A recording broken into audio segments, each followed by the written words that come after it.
Today is Wednesday, the 10th of June, 2026. My name is Francisco Gaffney, and this is my daily streaming all about governance, risk, compliance, and advisory boards.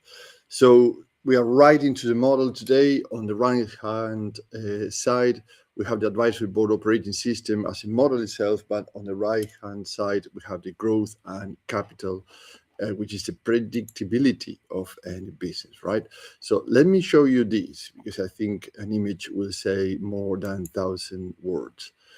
I would like to look into this image and I walk you through what it means. Probably self-explanatory anyway.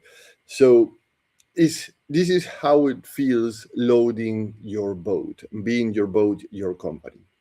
And this image came after I don't know if you remember, in the past 2 or 3 weeks, we've been talking with 40 companies in the southern east coast of the US.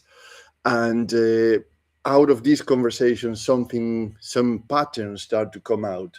And we realize actually how people are feeling, particularly founders of companies that have multi-generational activities in the business, is passing a legacy from the next to the next generation. But as a founder, also, or as a multifamily generational business, the problem's still all the same. One of them is this particular image. On the left, you see the loading is kind of a blind. So you can imagine that boxes are going on, people are scrambling, the boat is tilting, and nobody seems to know where the safe limit is, right? But on the right side, the boat is balanced, measured, and calm, and there is a dashboard or a kind of guidance where the things are going and where they are going. So this image also you can translate it to your own business.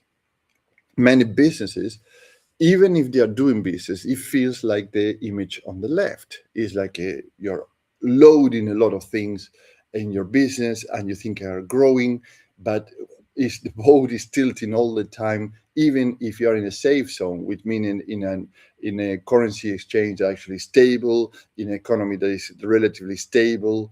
They are calm, the waters are calm. You are in a place where your community, your environment, your networking, etc., is your safe port.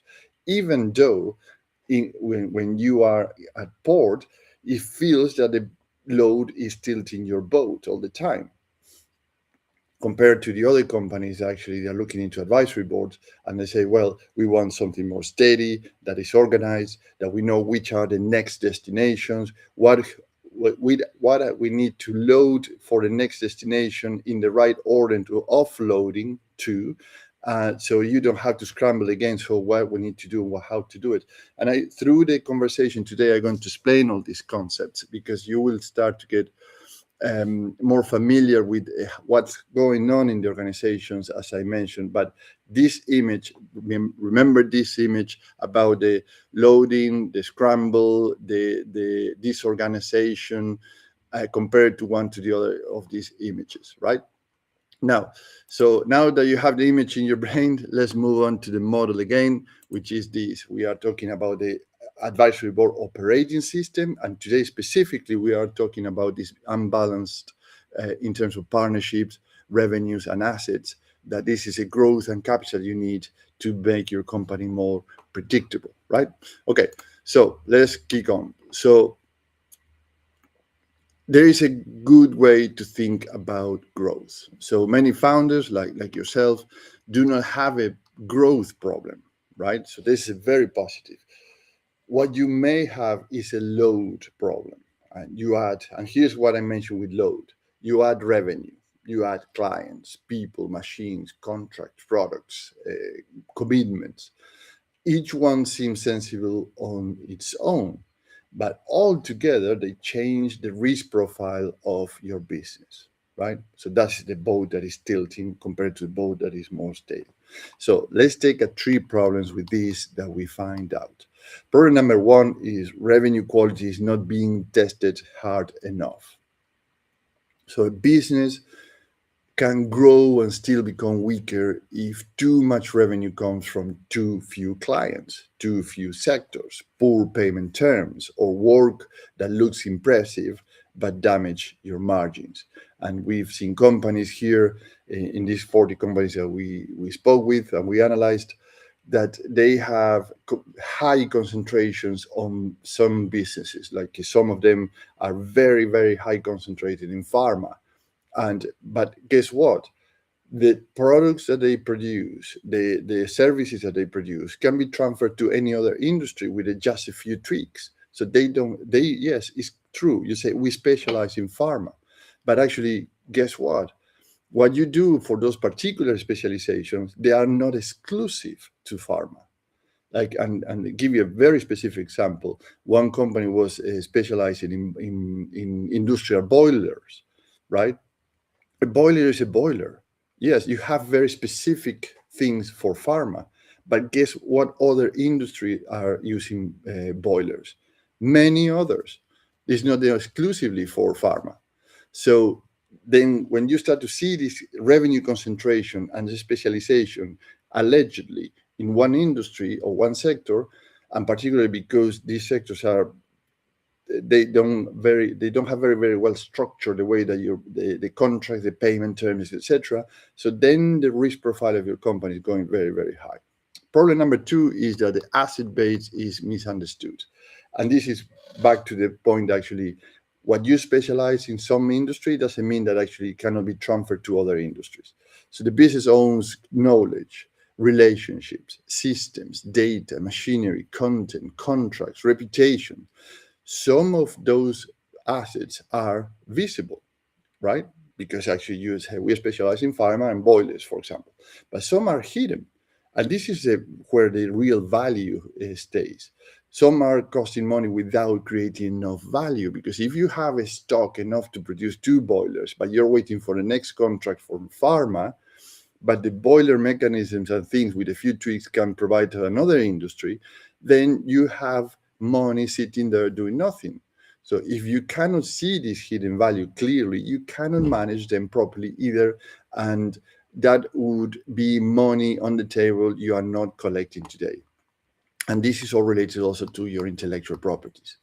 And problem number three is that capital decisions are made with late information. Pretty much is a receipt of the mess that happened, because the information is too late to when the decision is already made. By the time the finance report shows stress, the operational decision has already happened. So the quote was too cheap, for example. The payment terms were too soft. The stock was bought too early in advance. So the project was accepted with too much custom work. That's happened. So in order to gain the business, the sales teams or the consultant or the appraisal person doing the quoting sometimes giving to things that they should be, and that start to get very costly. So the hire also hiring people to for some particular projects made that these decisions are made before the role was 100% clear, and then you are stuck with people that are halfway where you need, and you have to hire again or subcontract certain parts of the work. So in other words, back to the image of loading the ship, if you do it in a hurry because every box looks like growth, for example, a new client, a new line, a new site, a new senior hire, a new piece of kit, whatever is the case, everything seems to be busy, everything is proud of them, but then the boats start to lean, and then you go as a founder and ask, why does growth feel so tight? Because you don't see that reflected in your bank account, because you see the money is coming in or not coming in, and you have a lot of expenditure. At the beginning, the idea was brilliant, and now you see, yeah, we are a bigger company, we have a revenue reported bigger than before, but actually you're looking under the hood and it starts to get very confusing and messy. Now, that question, I guess, deserves another kind of approach. And as a board advisor, what I would propose to consider is the following. Use the advisory board to build predictability dashboards. Here's the thing. I say, oh, another dashboard. No, not a dashboard with 50 numbers that is the for the sake of putting more numbers in a dashboard. That becomes literally theater. I mean, a small set of numbers that tell you the truth earlier and not as a audit of the past, as a mea culpa, or as I call it, a post-mortem or a debrief. Do it for anticipation, for briefing, so pre-mortem, as I call it. So for you as a founder, you will want to see revenue concentration, gross margin by work type, cash conversion, debtor aging, quote accuracy, delivery to slippage, asset use and risk exposure. So the exact measures depends on the business, but the principles stays the same. The advisory board and you should see the load before the boat tilts. See, so with all these things that I mentioned earlier, you can watch the video later on to make the list. You want to make sure that actually the boat are steady, is not tilting and unbalanced. This is where predictability links back to scale. As we mentioned yesterday, I talked about brand, people, and partnerships. Today, I'm digging deeper with this, where those growth channels are creating stable value or hidden pressure. You don't want a hidden pressure because you don't know where it's coming from. You want a stable value. So a partnership that brings work but destroys margin is not a strong partnership, but perhaps because you have very long ties with these partnerships, you keep them there and you never cut that relationship or put the boundaries on that relationship, but it's costing you money, it's not helping the organization. Might be a client that gives you volume, but trapped cash is not a safe client. Because if they keep trapping the cash and paying in, instead of 30 days, they are paying in 69 to 120, then it's a very problematic situation. They are a good client in paper, yes, but in terms of cash flow, they are very dangerous. Or a new asset that improve capacity but weakens short-term liquidity needs a board level attention. That kind of thing. They say, well, what's going on with the cash flow, right? So the advisory board helps you as a founder move from how much did we sell to what kind of business are we building, right? So if this is not to slow you down, it's to be more conscious of what's going on and how you handle this with a proper plan behind it. It also changes the emotional tone. You, as a founder, often feel embarrassed when growth creates stress. We got that. I didn't get this line from myself. It's actually, this is talking to people, to real owners or family owners of businesses.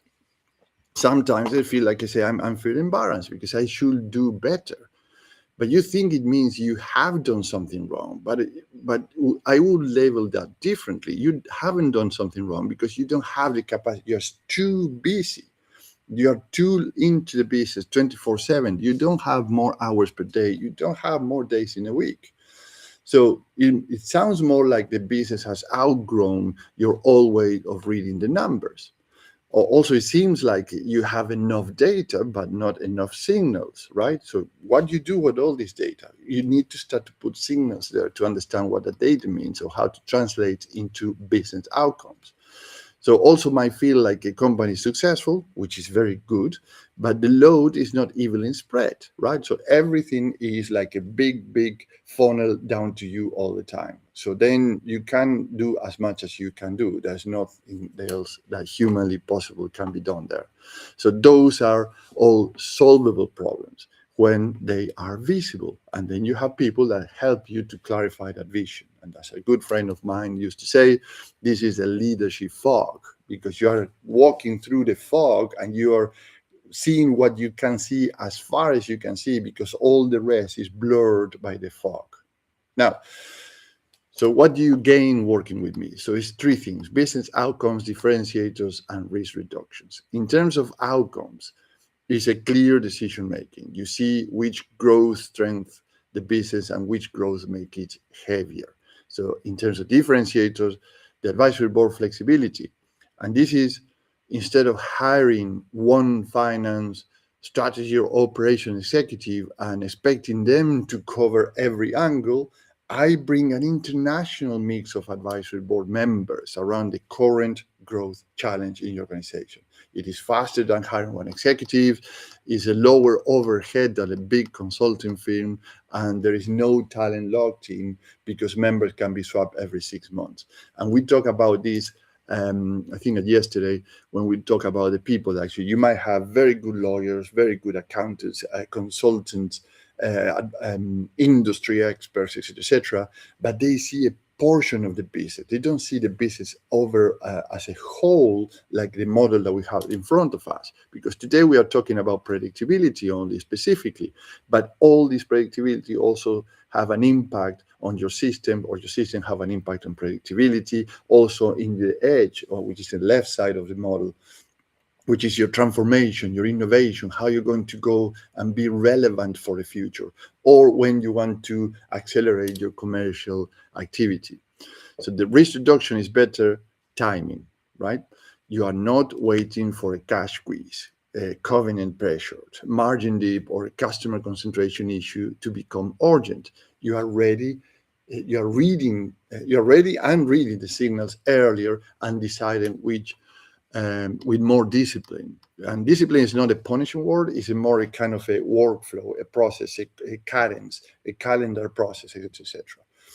So this is the things that you can do way much better with an advisory board with a fraction of the cost. And now, to wrap up today, let me give you this other image. One action you can take home, and it's doable in 30 minutes or less. And this is this little grill.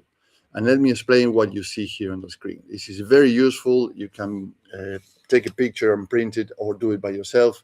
And it takes 30 minutes or less to do it. Pick your top 10 revenue lines from the last quarter, right?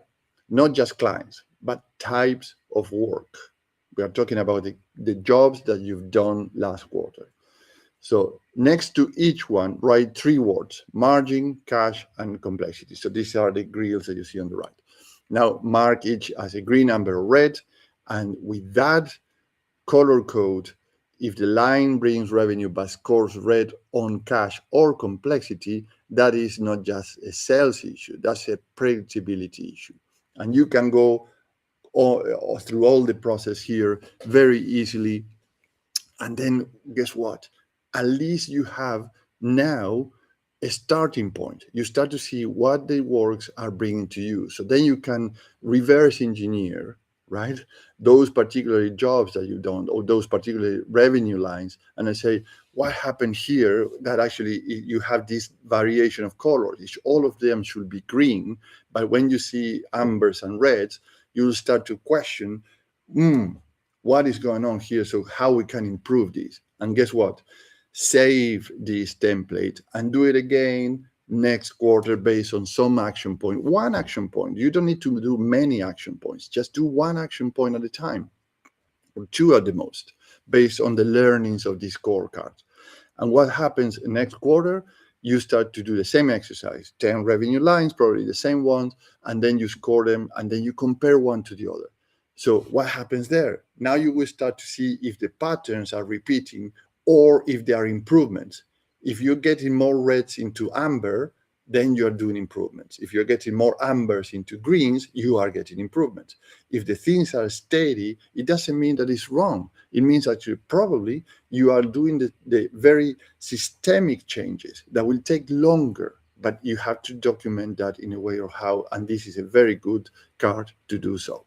So let's pause here for today and reconvene tomorrow, because tomorrow we are moving into the bottom of the model, which is systems, right?